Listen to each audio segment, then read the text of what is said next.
Oh, hey, not really got anything funny to say today, apart from the fact that it is well hot outside.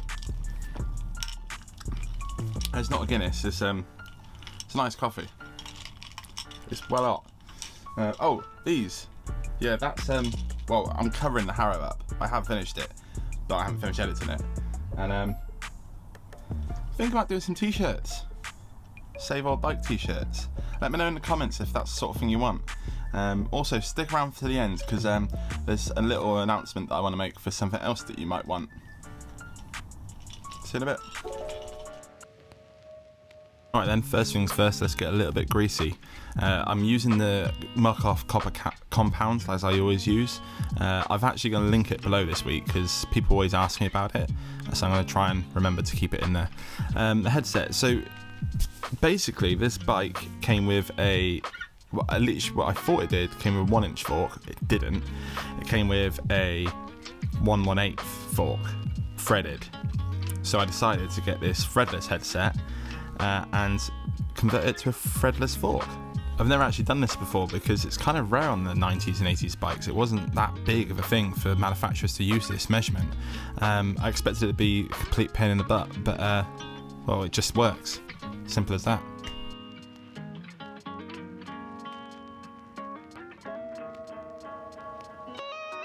Spacers and stem are from brand X. They're nothing crazy. I've never ridden this bike. I have no idea the height I need the fork. I know how long I want the stem. I know nothing. So I wanted to keep it cheap and just most of these parts I had anyway. And now I'm just kind of scoring the steerer just to kind of... This is the shortest I'd probably ever, or the longest, sorry, that I'll ever need it.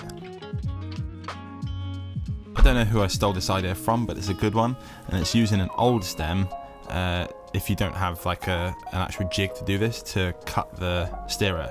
The straighter the better. This one's not that straight, but it'll work.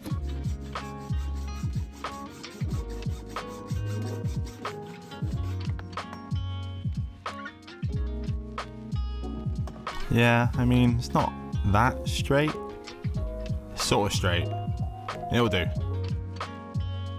Instead of taking the stem off when I file it down, I just slide it down a little bit and tighten it back up.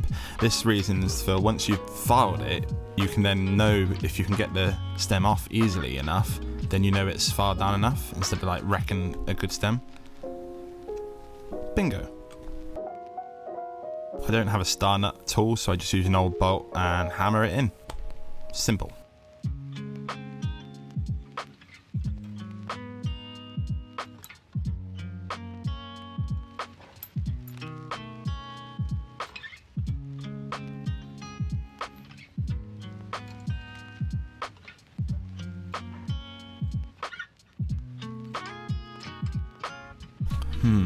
Maybe my stem jig doesn't work that well after all.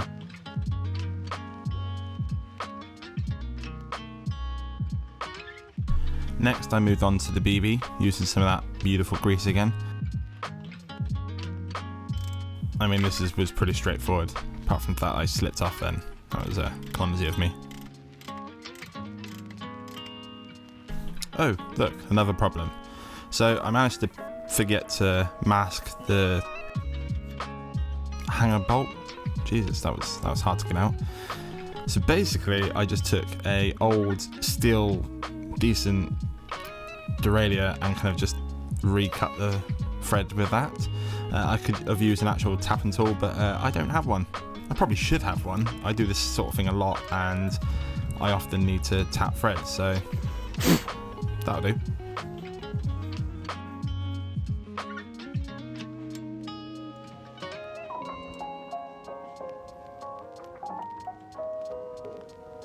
I thought long and hard about whether I should go blingy or not. So I got a Works component chainring and this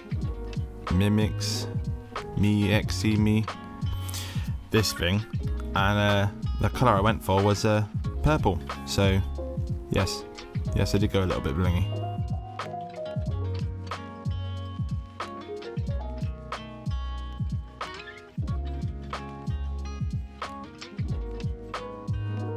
I'm a massive fan of how simple these chainrings look, so I'd definitely be using them again.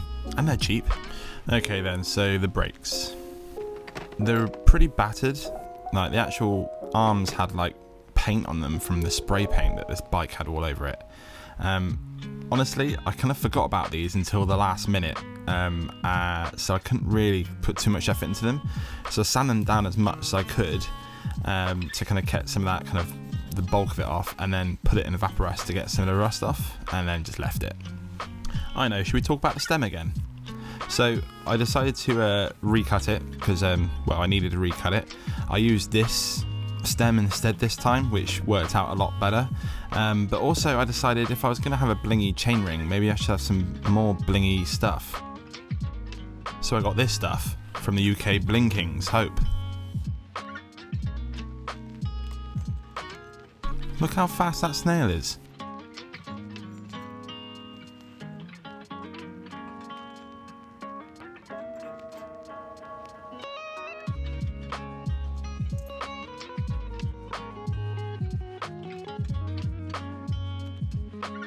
I mean, that does look way better. I also added these oil slick kind of bolts. I couldn't find purple headset bolts.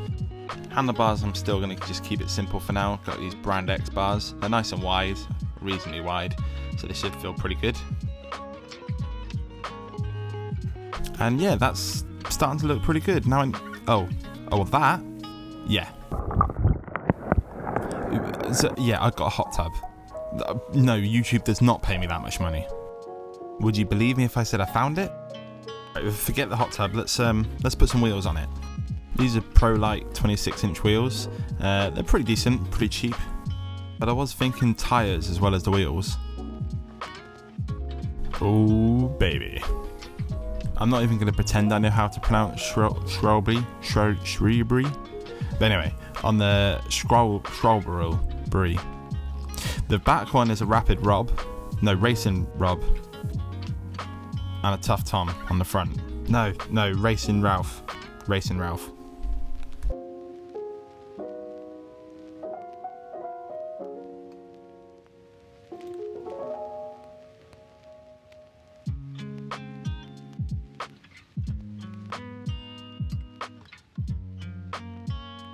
Nearly always have nuke-proof pedals, but these NS Bikes pedals were hella cheap and the correct colour, but now I know why they're hella cheap. They haven't even got a bloody hex key thing. It's just pedal wrench. There.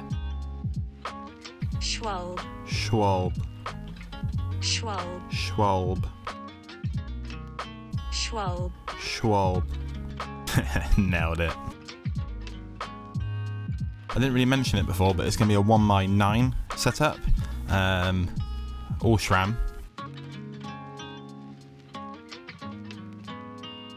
To go in with my purple bling, I found these Tetro brakes that I've had for a while knocking around, and some Ure, am I pronouncing that right? I don't even know anymore, pink grips. I've had someone ask recently, like, how do I measure up cables?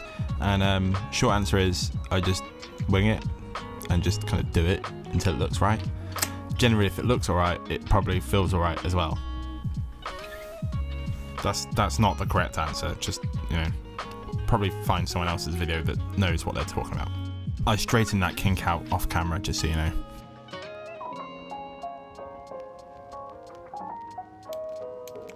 This one took ages to get right. I did keep the old cable so I could just measure it and do it, but I lost it.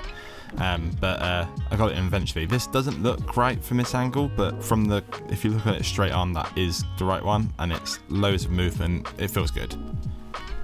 With these more modern SRAM derailleurs, they don't have a lot of room for movement. So these cables that I've put on this one and the Marauder as well, they look really short, but essentially that part of the hanger is solid. It doesn't really move.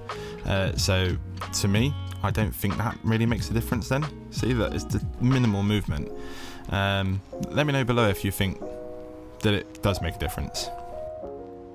For the chain, I do the biggest cog on the back and then add 3 additional links, or until you get to the correct link after that third one.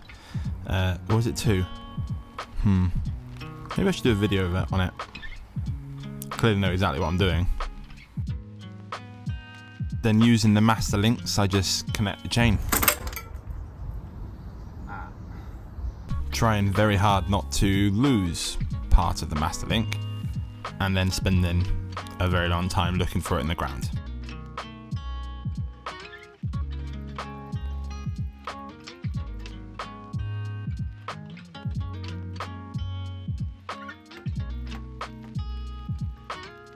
So after the brakes had been in Evaporust for a while, they came out pretty good. It kind of actually pulled some of the paint off as well, which I was quite surprised by.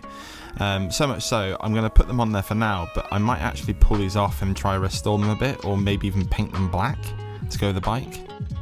I'm a hairspray guy generally when it comes to grips, but I hadn't tried this in years, so I thought I'd give it a go. The tip is to use stronger zip ties. You'll see in a minute. While pulling the zip ties out, one kind of snapped. Walk it off, fella. You'll be alright. Jokes aside though, this is the first instant bruise I've ever got in my life. Like right in the wrist. And unfortunately that's kind of where I need to leave it. Long story short, I bought 2 different brake hangers. Both of them weren't the correct one. This is for the front. Because I changed the fork size. Actually no, I didn't even change the fork size. Because when I first started ordering the parts, I didn't actually measure the fork size. So I just assumed it was an older kind of 1-inch fork. That's what I ordered. It wasn't that, so the parts I had were wrong. I have finally just this minute ago had it arrive, or whenever I'm recording this, so like yesterday to you guys, and I will build it this week, and then very soon have a very rideable, very cool looking retro bike. I suppose I can uncover this now.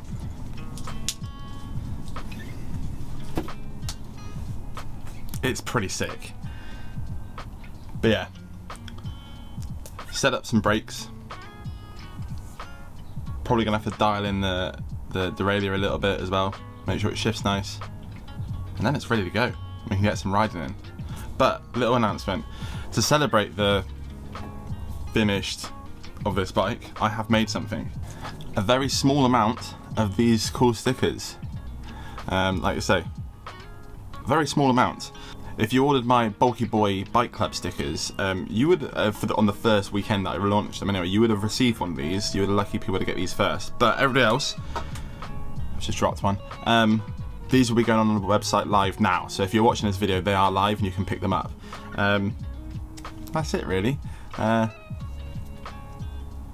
Thanks. Hope you like the stickers. Let me know below if you want me to make some t-shirts. I mean, I'm making some for me. Do you want one as well? Let me know. As always, thank you so much for hanging out with me. I feel like I don't need to do this outro because I've just done a kind of outro, but it's mainly for people that watch this far and want to watch another one of my videos. So this one's really good and I think you'll like it, and if you don't like it, then I don't think we can be friends any longer. I'm sorry.